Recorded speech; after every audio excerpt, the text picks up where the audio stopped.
Hello and welcome to Return to Regalia, an Underland Chronicles reread podcast. I'm Oona. I'm John. Today we'll be covering chapters 24 and 25 of the Prophecy of Bane, in which Gregor and Ares crash Nerissa's coronation and get charged with treason. All in the good day's work. Yes. Have you really gone on a quest if you don't get charged with treason by the end of it? No. It's, again, surprisingly kind of common theme in these young adult quest stories. Mm-hmm. What else are you thinking about? Enemies of the state. Well, Katniss is the obvious example. Yes. But even then, like, the Harry Potter crew is kind of rebelling. Percy Jackson and his crew get expelled from summer camp in Sea of Monsters for sneaking out on the quest. Oh, that's right. That they're breaking the rules. Yeah, because it's supposed to be Clarice's quest. Forgot about that. Yeah, I don't know. It's something about rebellion in teens. Who'd have thunk? It's almost like teenagers have an inherent drive to rebel against society. Yeah. You picked these chapters in particular, right, John? Yes, I did. I really love how this is, like, even more of an extreme ending in, like, formalities than the first book. Mm-hmm. First time around, it's Gregor and Ares trying to make sure Ares doesn't get put to death or banished. This one, it's straight up being killed. Yeah. That's what's at stake here, their very lives, for saving a baby pup. Mm-hmm. I think we should get right into it. Yes. Yeah, where we left off, Gregor and Ares had just left the baby Bane with Ripred. Chapter 24 starts with Ares inviting Gregor to nap on his back while they fly the rest of the way to Regalia. Friendship. After 6 hours, Ares wakes Gregor so they can camp out in a cavern. While Ares sleeps, Gregor eats raw fish like a caveman, ripping meat off of the bones with his teeth. The narration says, "It didn't take long, he thought, to erase hundreds of thousands of years of change if you were hungry." Which I think is a good quote that kind of, it has to do with this theme of like hunger and desperation. And I really want to keep looking at how food and hunger is like a motif going forward. Gregor stares at his flashlight, noting that if his last batteries run out, he'll have to rely on Ares to get them home in the dark. He makes himself focus on keeping watch because he feels bad about being so dependent on Ares. To stay awake, he tries doing multiplication tables, which would honestly just like put me to sleep faster. It's similar to counting sheep, which that never worked for me, but it also certainly didn't keep me awake. Right. That didn't like help me stay up. It was just like it was just something for the brain to do, which, well, you do you, I guess. Yeah, I used to count in binary because that took like some mental effort. That's extremely Oona. That's a very Oona thing. It's something I do whenever I just need to pass time and I like don't want to look at my phone. No, that's fair. Yeah, or I need to distract myself from something. I say that's nerdy, but I counted in Fibonacci, so whatever. It's same thing. It's the same thing. It's similar. I forgot I used to do that. Yeah. It just takes a little bit more brain power than counting like one by one. Next, Gregor tries to remember state capitals, and the narration says, that only lasted for, 50 states, which is funny. Did you ever have to, like, memorize the state capitals? I did. In my practicum student teaching this semester, actually, the classroom I was in, they did that. Nice. They had to do all 50 states and all 50 capitals. Do you still know them? I do, actually. My cooperating teacher admitted that she didn't. Yeah. And, like, that's kind of the norm. But I do know all 50. Yeah. I'm never going to use it for anything. Right. But I know it. I don't think I was ever made to learn the 50 states. Mm-hmm. We definitely, or state capitals, I mean. Mm-hmm. I mean, like, we had to learn all the states in elementary school, but I don't think anyone ever made us think about the capitals. So I've never known. Like, I don't know the state capitals for most states. Again, like, a lot of them, you don't need to know. Yeah, it doesn't come up a whole lot. No. Harrisburg. Where's that? That's the capital of Pennsylvania. Who the heck cares? I would not have known that. Yeah, but, like, I don't think people in Harrisburg know Harrisburg's the capital, quite honestly. It's like, who? Wow, shots fired at Harrisburg. I don't know. It's Harrisburg. Finally, Gregor starts doing the math to figure out how long he's been in the Underland. It's hard to tell, but he guesses probably 9 or 10 days, meaning he'll be arriving back in the overland around Christmas, without boots. He starts doing multiplication tables again to distract himself until Ares wakes up. He's just, like, working so hard. There's so many moments throughout these chapters where he almost thinks about boots and then he, like, cuts himself off. He's just, like, consciously making the choice to not deal with that yet, because he can't. It's exactly what he did with his father in the first book, and for like how many years was his father gone? 2 years? 2 and some change, right, yeah. But it would have felt even longer if you only 11. Right. So it's like, it's the exact same thing. He's avoiding the issue.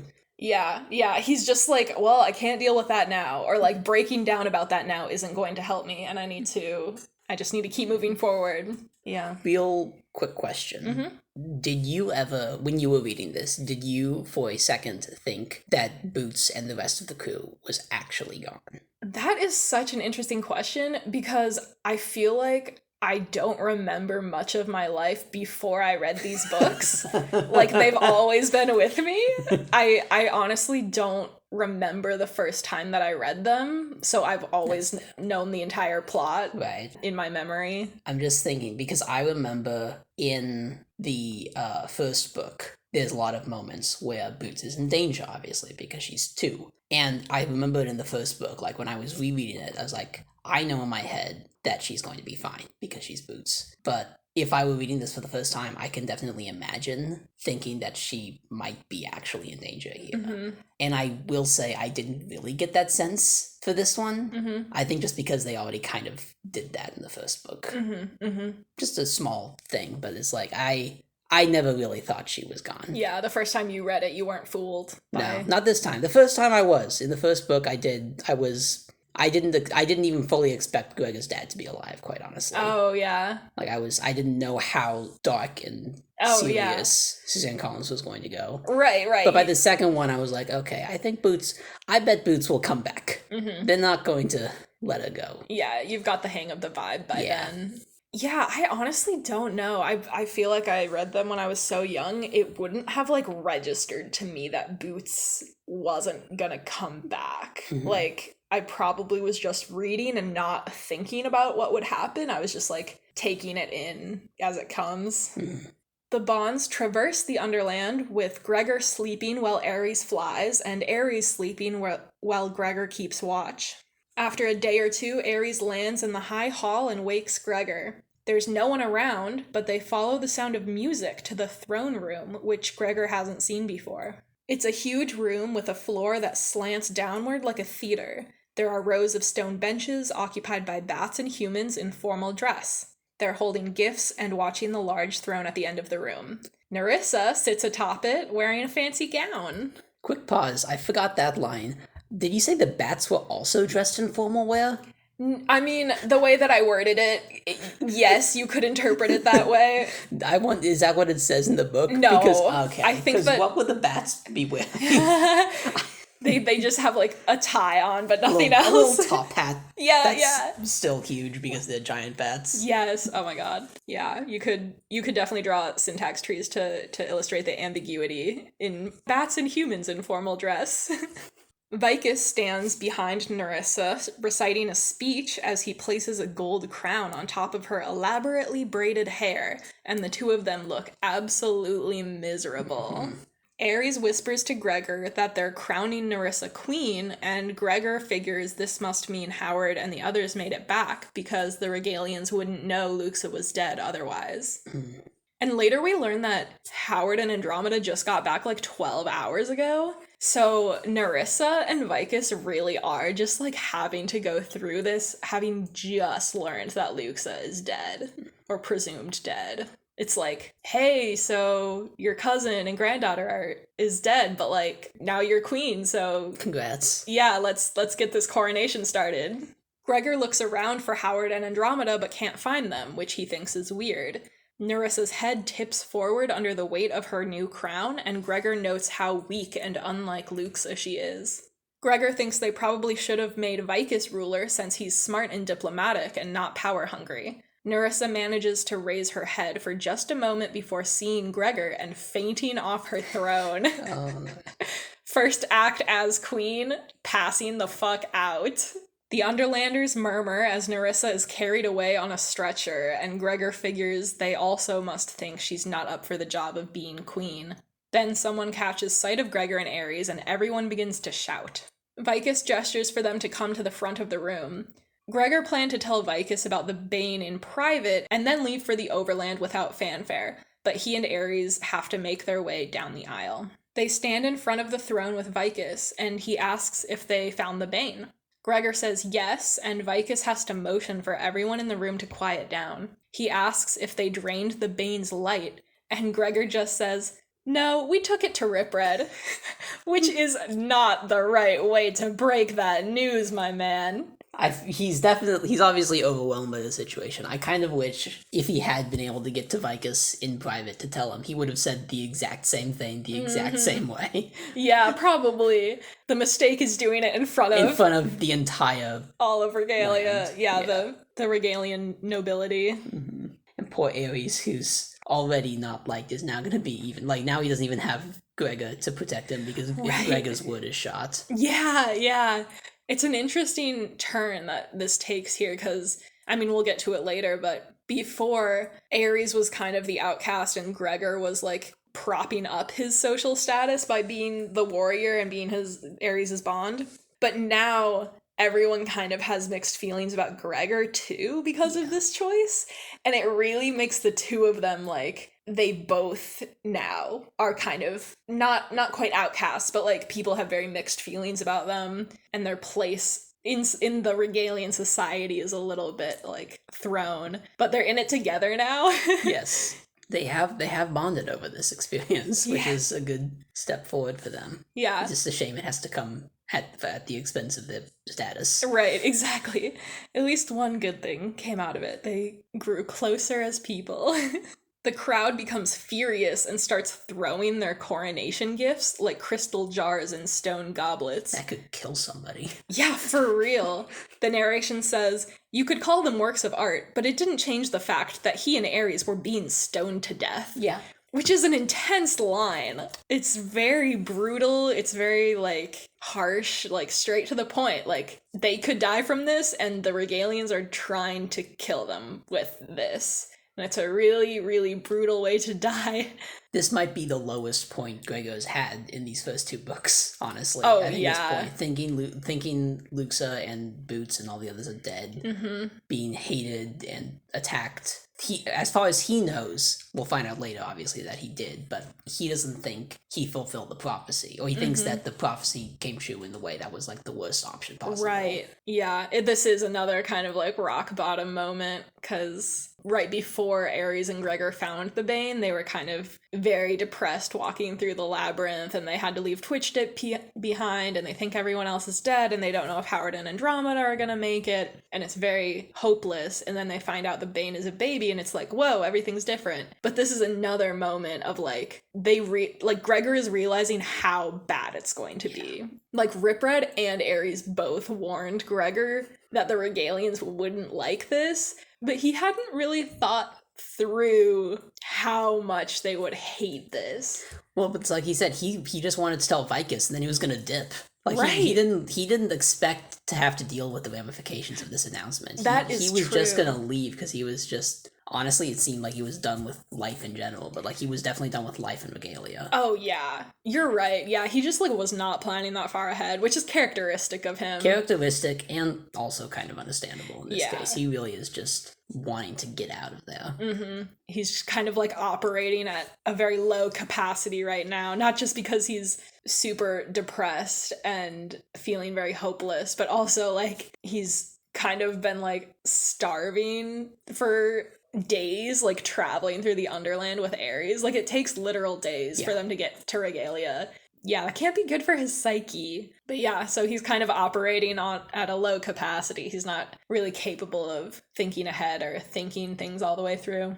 Gregor recalls how Ripred said, "There will be hell to pay in Regalia," and thinks that the rat should have been more specific. But, like, Gregor, you should have just thought this through a little more.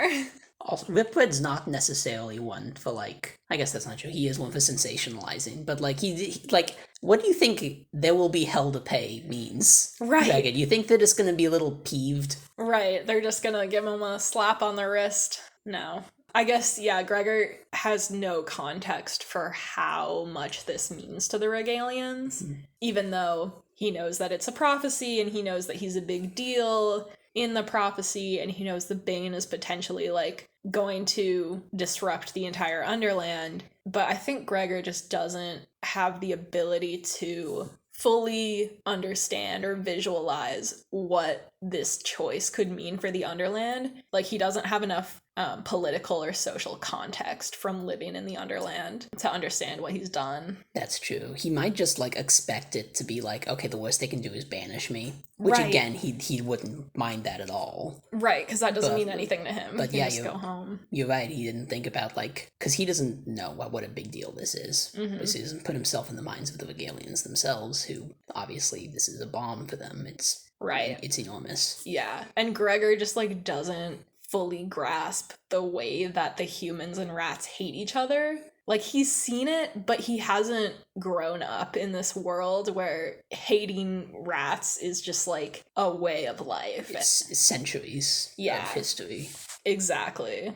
Soon, guards surround them and lead them out of the throne room. They end up in a quiet hallway deep under the palace, and a guard holds open a stone door for them. Gregor notes that this is strange because most rooms in the palace don't have doors. Once Gregor and Ares are in the torchlit room, the door slams shut behind them. Gregor asks if this is a room to keep them safe, and Ares reveals that they're in the dungeon. Oh, you poor naive soul, Gregor. Ares is like, look around, bro.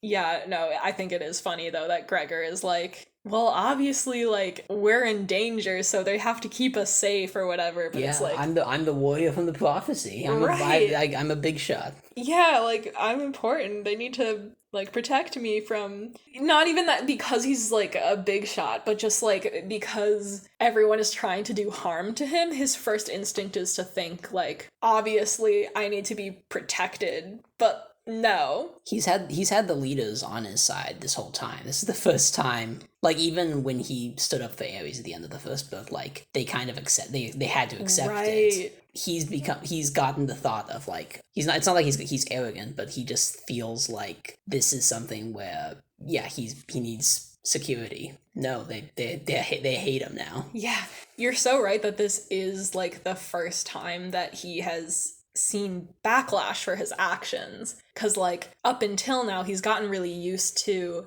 throwing his weight around as the warrior, and everyone just kind of has to do what he says because of that, like bonding with Ares or telling the council that he's taking boots on the quest no matter what. So, like, he's been getting away with a lot, and I don't think it occurred to him that they could just turn on him. Ares explains that they've been arrested for committing crimes against the state of Regalia, which is high treason. Gregor tries to yell through the door for Vicus, but he gives up pretty quickly. He asks Ares if they'll be banished if they're found guilty, and the chapter ends with Ares saying, "No, Overlander, the punishment for treason is death." Yeah, I think he may not have even, I mean, again, like you said, he wasn't thinking of any of the consequences, period, but, like, he just kind of assumed, I think, banishment was the worst thing that could happen. He didn't think the death penalty was even in existence. Right, that's true. He didn't even know that being executed was, like, an option. Because, like, the worst thing he's seen so far, in terms of, like, legal punishments, rather than, like, war, is Ares possibly getting exiled. And they talk about banishment being, like, as good as a death sentence, but it's still not a death sentence. Right. Like, in a second, Ares is going to describe how they get executed, and, like, that is brutal. Like, yeah, we'll get to it. Yeah, it's really, it's interesting how many misconceptions Gregor has about how the Regalian justice system is working. He kind of just assumes, like, it can't be that bad, or, like, surely they won't do that to me, the warrior, or I'm an overlander, I can just, like, go home. But, like... Diplomatic immunity. Right, diplomatic immunity. But, yeah, he had never considered the fact that they could, like, hold him in the Underland forcibly. Shall we get into chapter 25? Yes. All right, so Ares explains to Gregor that a tribunal of judges will decide if not killing the Bane was a treasonous act, and the final sentence must be approved by the queen. Gregor starts to say that Luxa won't let them kill him and Ares, then remembers that Nerissa is queen now. He asks if Nerissa would let them be charged with treason, and Ares admits that he's successfully avoided her since he let Henry die, so he doesn't know. Ares apologizes to Gregor for not predicting that this would happen. Gregor tries to tell him that it's not his fault, but Ares starts rambling about how he only expected them to be banished, and then he could have flown Gregor home, and he would have lived the rest of his life in solitude like he was practically already doing. Okay, well, so if even Ares kind of thought that banishment would be the worst to go. We've been dunking on Gregor a lot for not thinking this through, but like maybe it wasn't that. I think it was more he just really wasn't thinking at all about the consequences. Yeah, it's true. Again, at least he's got Ares on his side still. Right. It won't really help them in the process, but like it's got to be some emotional help. Yes, at least they're locked in the same jail cell.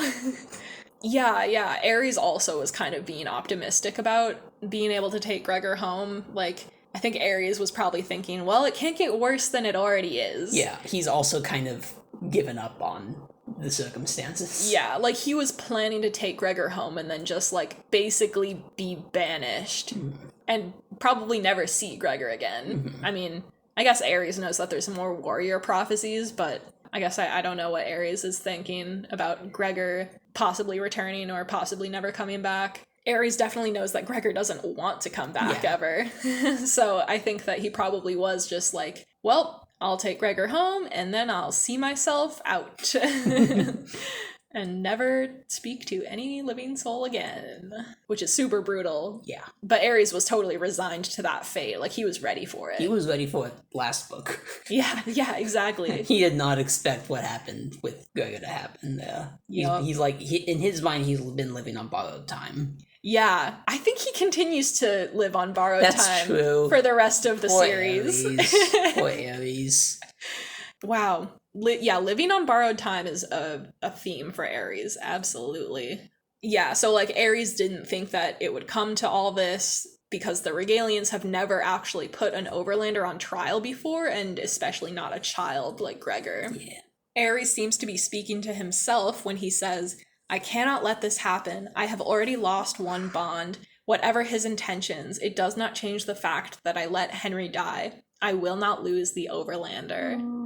Oh my god. And then he starts plotting. Yeah. He tells Gregor that he has a plan. He'll tell the Regalians that sparing the Bane was all his idea because he's in league with the rats, which won't be difficult to convince them of since they already distrust him so much. Gregor argues with him, saying that if anyone should be freed, it should be Ares, since it was really Gregor's idea to refuse to kill the Bane. Ares just says, it will not help me, Overlander. I will die no matter what. This is what they all want. Oh my god, the foreshadowing. He straight up says, I will die no matter what. It's devastating. Yeah, just the fact that he's, like, thinking about Henry this entire time. He's just like, I can't fail again. Oh my god, it sucks. Yeah, and also just that he's, like, ready to just sacrifice himself to save Gregor. He's willing to take the fall for this, literally, to help Gregor get home, which is very noble of him. I think Gregor and Ares both have a habit of being, like, self-sacrificial. Absolutely. I mean, that's how the book started off with Gregor, like, foregoing food. That's right. And, like, he's always, like, he's the big brother. And now Ares is trying to do the exact same thing for him. Oh my god, you're right. Just on, like, another level. You could even say that, like, their relationship kind of started with a mutual self-sacrifice. Because Gregor leaps off the cliff to sacrifice himself to try and lead the rats away from his friends in the first book. And then Ares is, like, sacrificing himself by saving Gregor. Ares fully knows what will become of him if he saves Gregor, and he chooses to do that anyway. Yeah, from the very beginning, they're just, like, trying to die for each other. Oh, man. Ares says there's still hope for Gregor and he needs to get back to his family, but Gregor still refuses to throw Ares under the bus to save himself. Ares concludes they're both going to die, and Gregor is fine with that. After, yeah. Sorry, that description is, yeah. Yeah, he's basically like, this is a child. Yeah, I know, right? Like, this he's is 11. Yeah, he's just like, well, I know that throwing Ares under the bus and letting him take the fall for this would be wrong, so I'm not going to do that. And if that costs us both of our lives, that's fine by me, because I will have done what is right. That's very brave of him. That's very noble, even though it's not good for his health. After a minute of tense silence, he asks Ares how they'll be executed. Ares says, "You will not like it." And Gregor replies, "Well, probably not, but I'd rather know." Ares says they'll bind his wings and Gregor's hands and drop them off a cliff, which is exactly what Gregor's recurring nightmare is. Falling a great distance and smashing into the ground. Have you ever played the video game Danganronpa? No. Oh, it's a very Danganronpa death. It's a video game where there's like murder trials where they like see who committed a murder. Okay. And then like the person who if the player guesses right, the murderer gets executed in a very like comically over the top ironic way. So like one of the characters is very like motorcycle themed. So their death is death by motorcycle. Wow, very fitting. Yes. This is that. Yeah, the punishment fits the accused. Yes, exactly. A hatch in the dungeon door opens and someone pushes in 2 bowls of food. Ares suggests they both eat to keep up their strength in case they find a way to escape later. Gregor feels a little more hopeful on a full stomach and asks Ares about Nerissa having the final say in whether they live or die. This is another, like, food motif. Like, Gregor feels more optimistic about their situation after he's eaten, you know? Because he's been living on raw fish for days, which fucking sucks. Yeah, whenever you're feeling bad, just, like, if you haven't eaten, you know, make yourself a quesadilla. That's my solution. That's a life motto. Feeling down, make yourself a quesadilla, get some salsa on there, have a little snack. Everything's better on a full stomach. Ares says that, yes, Nerissa has the final say, but he fears that she won't be lenient because he let her brother die. Gregor tells Ares what Nerissa revealed to him in Sandwich's prophecy room before the quest began, that she thinks it's best that Henry died. Ares says, "It must have taken many dark nights to come to that conclusion." I don't know, I just like that one. I think it implies that Ares has had a lot of his own dark nights, trying to puzzle out everything that happened with Henry and, like, trying to figure out how he feels about it. It sucks that Ares has, like, no one to unpack that with, though. Yeah, there's no therapy in Regalia. And I feel like that might not even be something that he and Aurora and Luxa would have talked about. Gregor asks if Nerissa can really see the future, and Ares is certain that her gift is genuine, even though it's torture to her. He says she sees things that scare her and make her doubt her own sanity. Gregor doesn't reply, since he's not entirely convinced that she's completely sane either. I can't remember if they comment on this, but what is, like, the rest of Regalia's thoughts on Nerissa's prophecy? I know they think of her as kind of, like, weak, and, like, they definitely would have preferred Luxa be the queen at this point rather than her. For sure. But, like, I'm wondering, do they dislike her for being weak and also because she's maybe not actually a prophet, or do they dislike her because she's weak and is a prophet? Like, do they think her foresight gift is genuine? Yeah, that's interesting. I think that, like, a handful of people who know Nerissa, like Vicus and Ares and Luxa, think that she's for real, but I'm guessing, I don't know if there's actual textual evidence for this, but I'm just guessing that people generally don't think that she's legit. Like, they're definitely not being like, oh my god, it's another sandwich. Like, no one is asking her to start writing down prophecies or whatever. I think, honestly, they must think that she's just, like, a little crazy, you know? Yeah. I'm not sure that any of them, aside from the people who know her very well, I don't think a lot of them believe her. I mean, obviously, Rip Red makes fun of her in a later book, but that's just Rip Red. Yeah. I was saying, because for knowing what's to come in terms of the treason trial, I'm wondering if, like, Nerissa's reputation among the others, like, I can't remember if that plays into things in, like, Curse of the Warmbloods either, but the way things go down at the end of this book, if there's still, like, lingering feelings from other Regalians of, like, I still don't trust that Gregor, even though Queen Nerissa said okay on him, because it's Queen Nerissa, and I don't really like her either. Yeah, I think that's definitely part of it, is that a lot of people aren't willing to accept Nerissa's interpretation of the prophecy. Like, Vicus immediately, when Nerissa says her theory, like, Vicus immediately is like, oh my god, it makes so much sense. But I think that a lot of people, whether it's because they don't trust Nerissa's integrity or whether they're just so hung up about Gregor not killing the Bane, I'm not sure that a lot of people are suddenly going to switch their interpretation of the prophecy based on what Nerissa says. I bet Vicus will have to do a lot of heavy lifting in the PR department for that to happen. Which I guess he probably will, but like that would probably, he would go a long way to helping out that position. But still, I think if it's just Gregor and Nerissa. Yeah, I feel like Vicus is maybe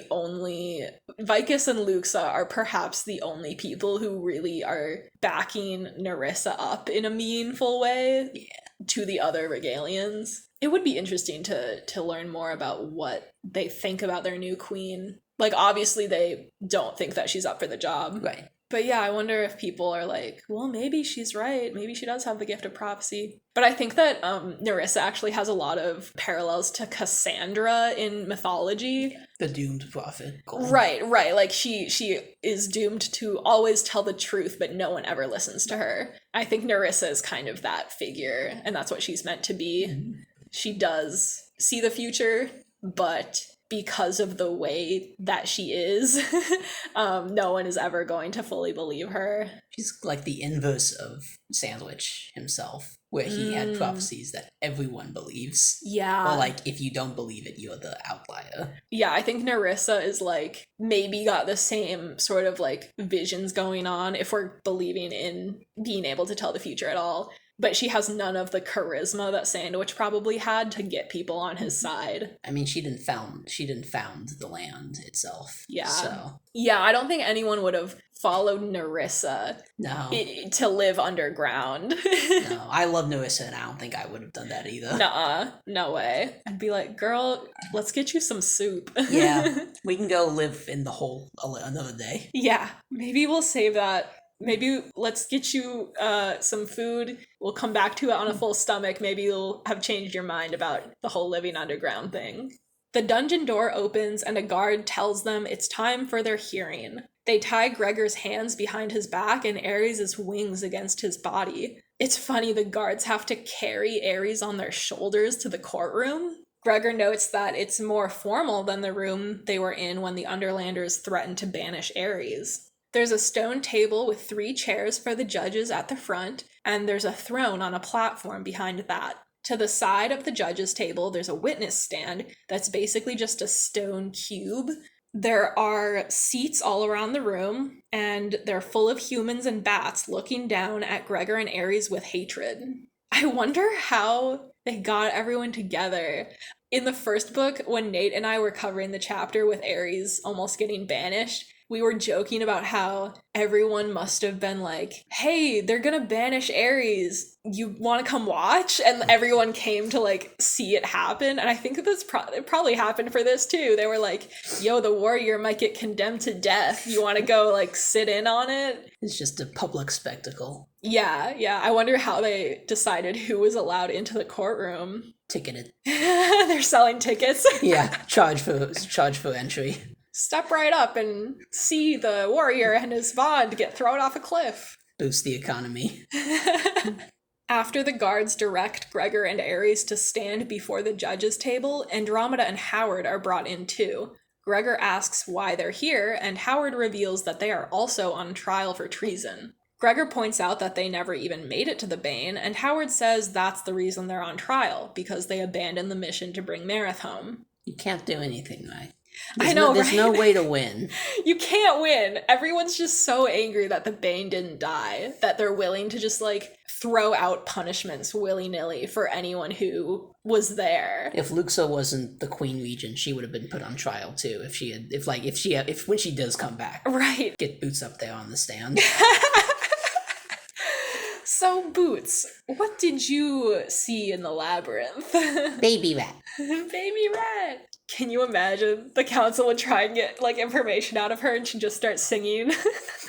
Gregor tries to say that he made Howard leave, but Howard says he did so of his own free will. Gregor is upset that his decision to not kill the Bane is affecting the lives of all his friends. That does really suck, because, like, it was his decision to not kill the Bane, and I think that he would be totally cool with just, like, taking that punishment for himself. Yeah. Like, this is what I get for doing the right thing. Yeah, I'm willing to take that sacrifice. Yeah, he was talking to Ares, like, it's like, yeah, I would, if we die, we die. Yeah. But, like, now that other people who he knows didn't have anything to do with this are on the stand too. Now he's feeling guilty. Yeah, now he's upset because he's inadvertently dragging them down with him, which he just thinks is unfair. Gregor has a very intense moral compass. He has a very good sense for right and wrong, and when something is blatantly unfair like this, he gets really upset. It's not a self-sacrifice if it's not just yourself being sacrificed. Right. And Howard is telling him, like, no, I made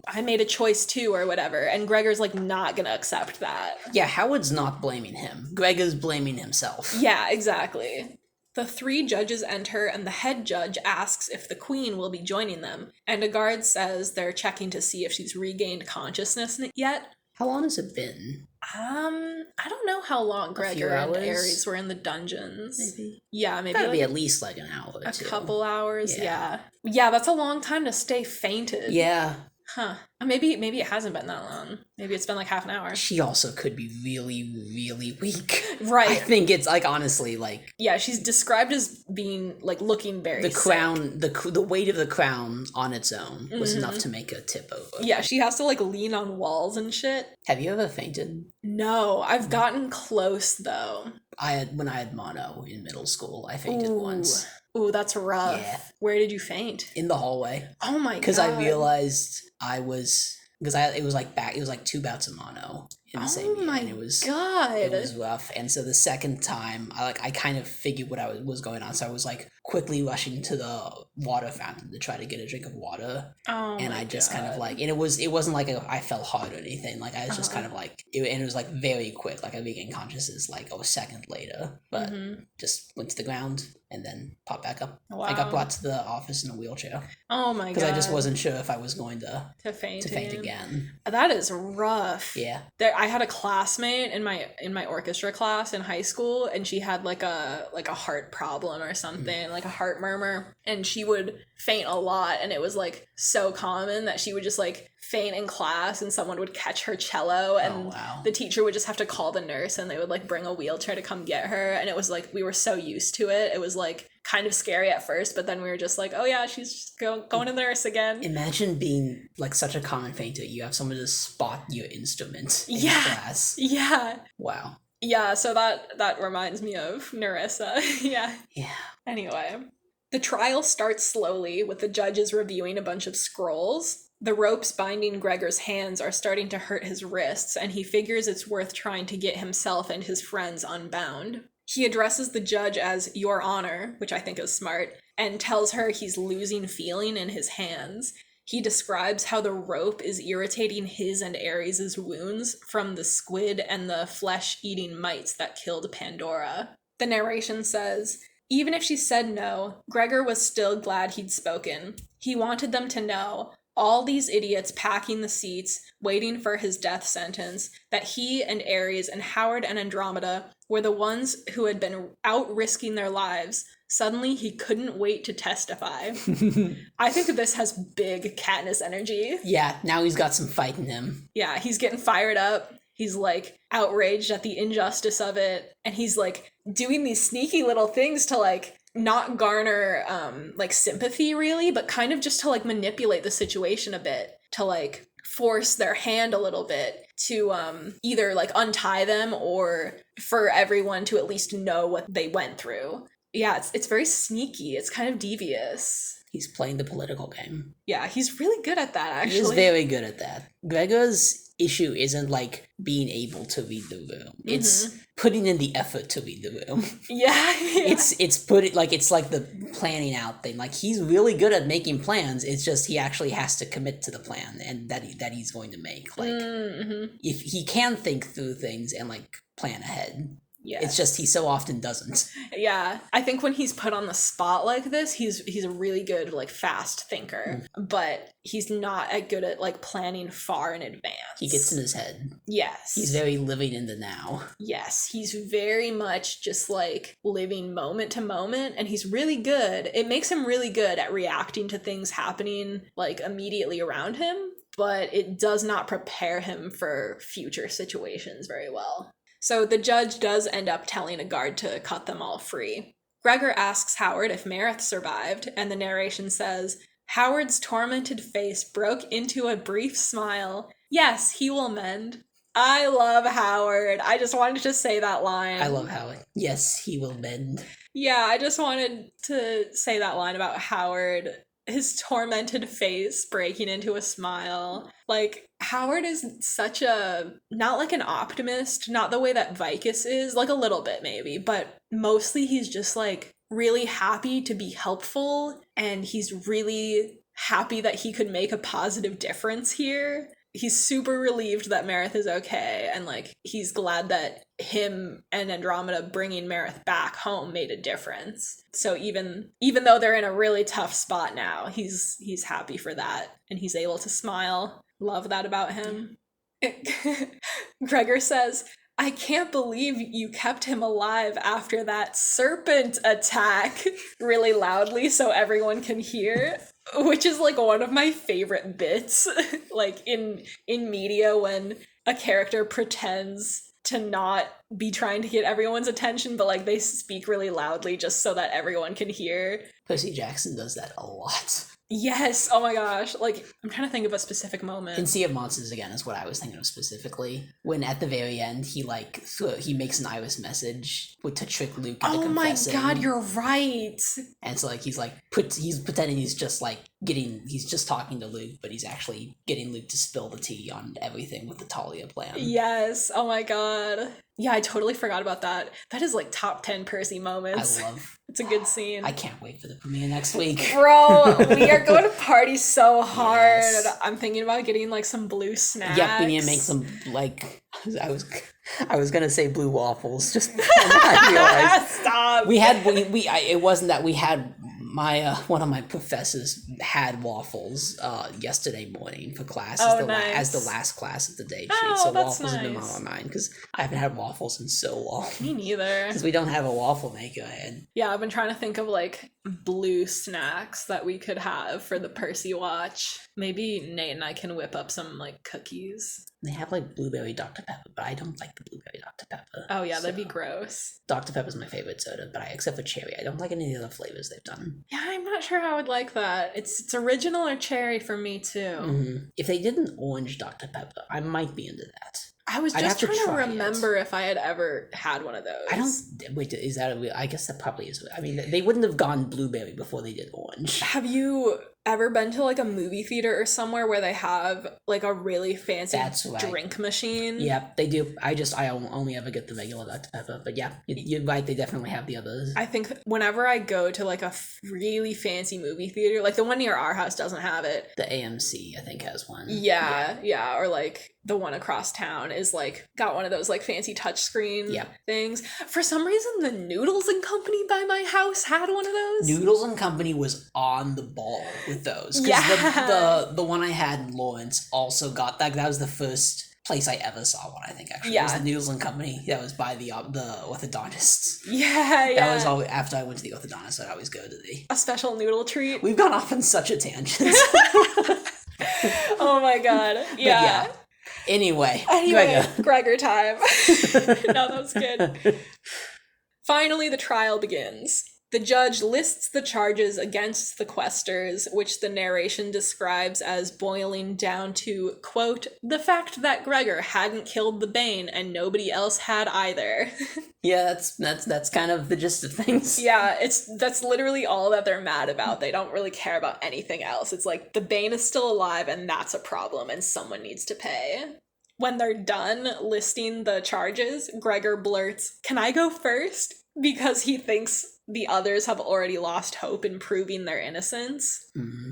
This has Percy energy. Yes, he's trying to rally the troops. Yes. Something Katniss was not very good at doing. Yeah, I'm not sure Katniss would have been like, "Can I go first?" But I do love how Suzanne Collins really completely changed up her protagonists. But they maintain a common thread. There's common threads, but like personality-wise, a lot of the time they're complete polar opposites. Mm-hmm. I mean, it's been a while since I've read Hunger Games, but I don't remember Katniss's snark as much as like Gregor has like some sass. Katniss is very blunt, is the thing, and Okay. but like that, and that's like in Mockingjay that becomes a real thing because she's really, really bad at making the propaganda That's videos. right. I do remember that because she scene. doesn't have any on-screen charisma. Yeah. If she were on trial in this case, like she would not be putting on a good show. Like like when she's being interviewed by Caesar Flickerman and stuff. Like she's yeah. Public speaking is not her forte. No. It's interesting though. I don't think Gregor is particularly inclined toward performance, but I think is less awkward. Yes, he's more comfortable doing this sort of thing. Yeah. Than Katniss. I feel like Katniss is more conscious about things, and Gregor is very much like, here I am. Let's get this done. Yeah, like let's do this. Let's get on with this. I'm gonna set my mind to this, and we're not gonna leave till we get this sorted. Yeah, exactly. Yeah, Gregor I don't think has a lot of self-consciousness the way that Katniss does. I'd love to do an episode where we just like compare Gregor and Katniss, or like Gregor and Percy, because I think that would be really interesting just to see how Gregor is unique.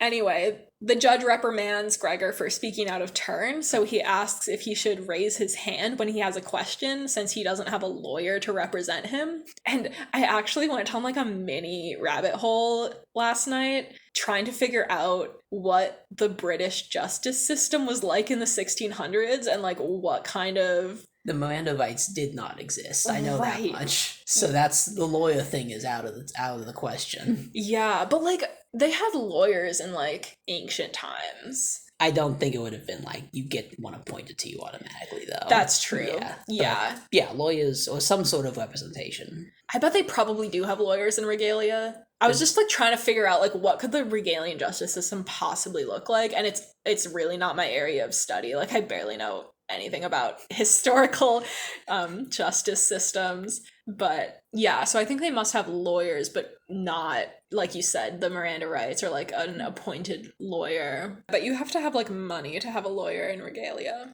The judge straight up ignores the part about him asking about a lawyer and tells Gregor that raising his hand is fine. Gregor thinks about raising his hand and asking to go first again, but thinks better of it and keeps quiet. Classic sass. Yeah, I feel like that also would have been a Percy move. Percy would have just done it though. Yeah, I think so.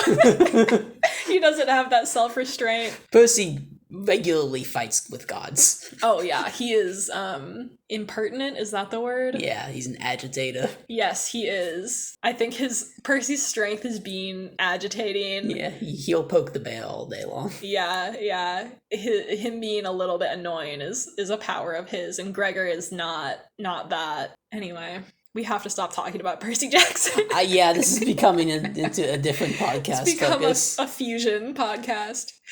Anyway, they do end up letting Gregor testify first, though, and he goes up to the witness stand to be questioned. They ask him to tell them everything that happened since the quest began, and Gregor does so, making sure to emphasize Howard, Andromeda, and Ares' bravery on the journey.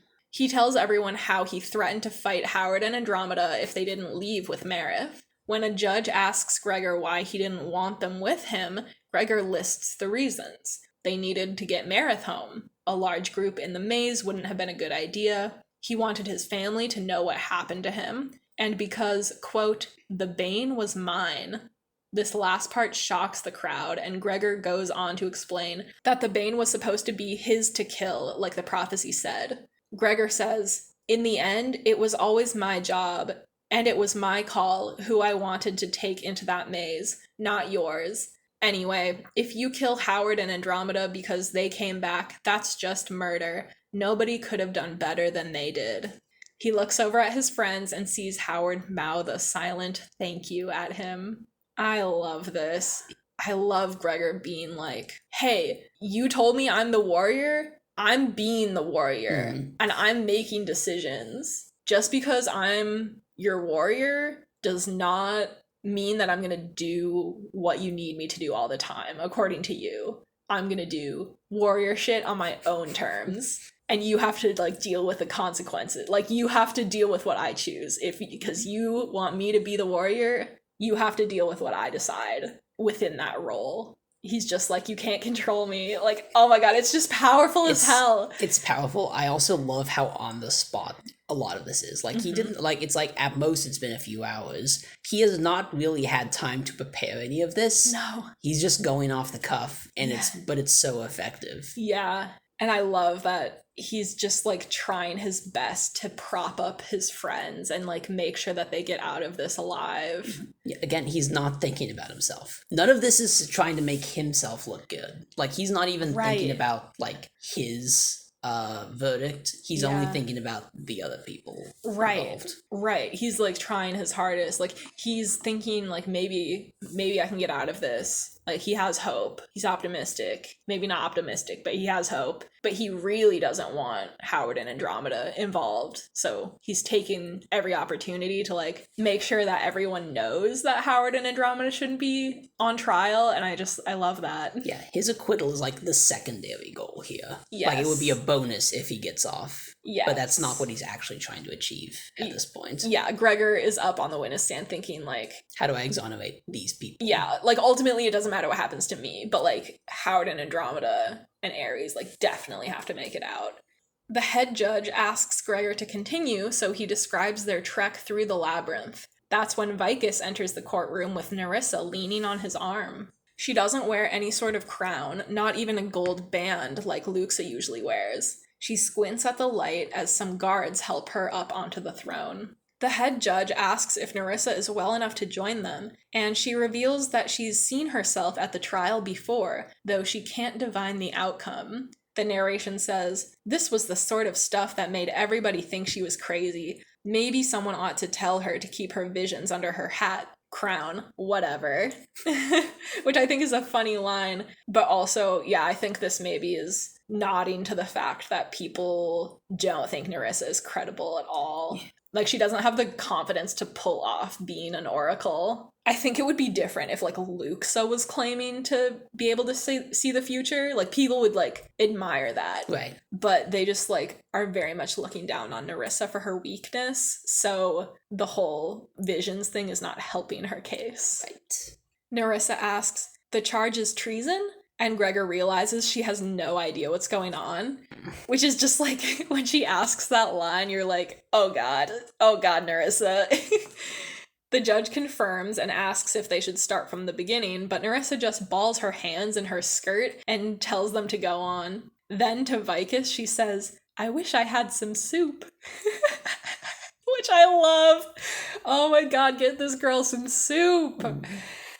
The judge prompts Gregor to continue, and he tells them how he had to leave Ares behind to go kill the Bane. Then he says, "It started crying and calling mama, and I mean, you told me it was like this 10-foot rat. I guess you didn't know, or whatever, but I wasn't expecting the Bane to be a baby." Nerissa stands up and shouts, "A baby!"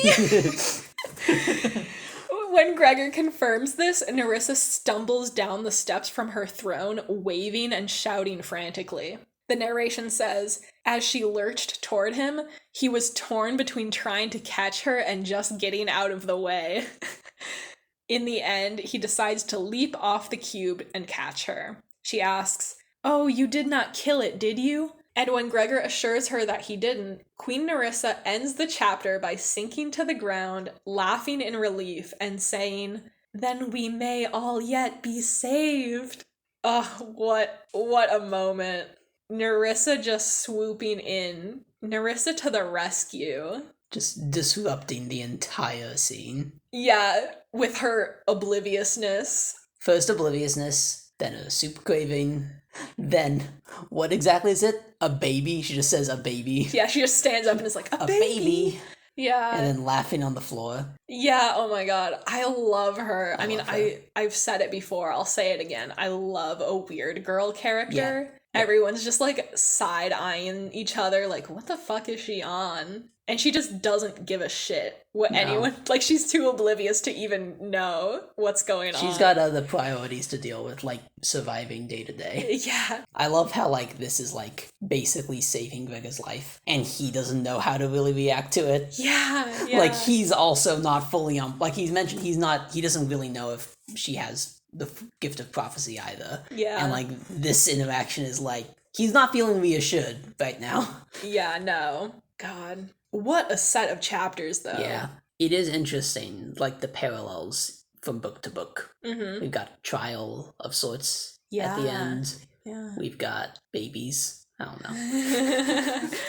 Yeah, I mean, we've got the plot twist of the prophecy. I mean, she kind of explains it in the next chapter, but she's gonna be like, the prophecy came true, and Gregor wasn't supposed to kill the Bane because it was a baby, and it actually says so in the prophecy, and I always thought that was such a cool plot twist. Yeah. That's an interesting thing with prophecies, is, like, nowadays it's rare to see a prophecy played straight, where, like, you get a prophecy that's, like, very clear, and then, like, it actually happens that way. Yeah. But, like, that's kind of what it was in, like, actual, like, older tales. Like, you get a prophecy, and exactly what it says happens with, like, no real swerves. Oh, yeah. Are you thinking, like, King Arthur shit? King Arthur, Greek mythology, even, like, I don't know. I just feel like narratives, it used to be less about, it's kind of like with, like, mystery stories, how they weren't always, like, designed for you to be able to figure them out when you read them, like whodunits. It used to be just, like, showing the intelligence of the people solving them. But, like, that's kind of stopped being the case. Now when we see a mystery story, we expect to be able to figure it out ourselves. Right. And it's the same with prophecies now, like, in stories. We expect there to be that narrative swerve. Yeah. It's not like one is better than the other. It's just an interesting change. But, like, yeah, this is, again, none of these prophecies are straightforward. There's always, that's, like, the obviously designed cleverness from Suzanne Collins. Like, there's always, like, if you were reading this, I did not expect the Bane to be a baby. I didn't think the baby would be Boots necessarily dying, but I definitely didn't expect it to be the Bane itself.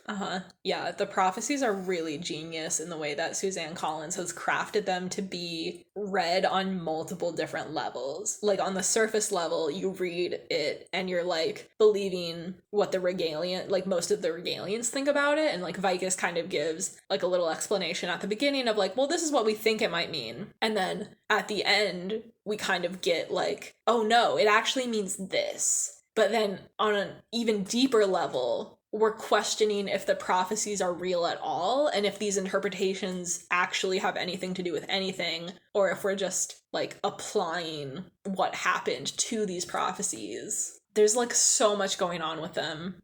That'll probably end up being its own episode someday. The prophecies. Yeah, just, like, analyzing the prophecies. I'd love to look at them like poetry and just, like, figure out the meter and the rhyme scheme and stuff. Yeah, she really plays around with a bunch of different formats. Yeah. Like, I remember I loved the Code of Claw one. The rhyme scheme is so different than what is expected that we can build up. Like, it's a lot more irregular than just, like, couplets or whatever. Yeah, I really like the Curse of the Warmbloods. I like all of the prophecies in the next 3 books. Yeah. Curse of the Warmbloods has a lot going on, and it's got kind of like a chorus that it keeps coming back to. Marks of Secret is Marks of Secret. Marks of Secret is so awesome. It's its own thing. That one I do remember being shocked by. Like, that plot twist really was impressive to me. Yeah. I do remember being very impressed as a kid. I can't wait to get to Marks of Secret.